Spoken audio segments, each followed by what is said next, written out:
guys, ituturo ko sa inyo kung paano gamitin itong Supremo Pocket at i-connect natin sa Android phone. Yan, Android phone. Yan.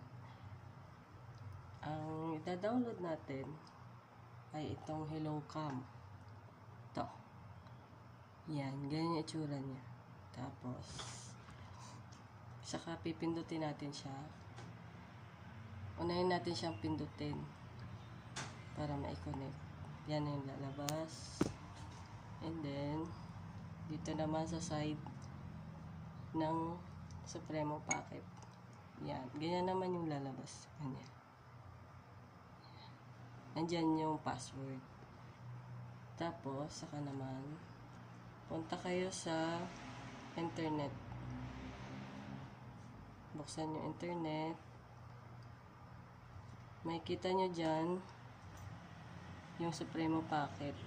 Pipindutin. Sa mga unang gagamit, lalagay nyo muna yung password. Ako kasi nakakonect na. Okay? Tapos punta kayo dun sa Hello Cam ulit. Pindutin nyo to. Ayan. Tapos dyan nyo na makikita yung mga video na ginawa nyo. Tapos, ito-download nyo na sa mismong phone nyo. Check lang ng isa. Then, download. Ayan, yan na yung lalabas. Hintayin nyo lang matapos yan.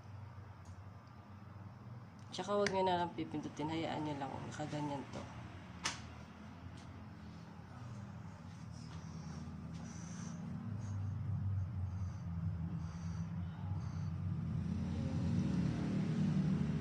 Yan, successful na. So, punta naman tayo sa gallery. Ayan. Yan. Yun naman sa album. Ayan. Ayan na yung dinownload natin.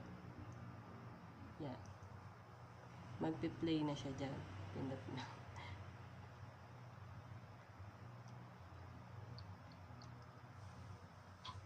Yan. Kita ako dyan. Okay. And then, saka nga pala, yung Supremo Pocket, kailangan iset nyo ng,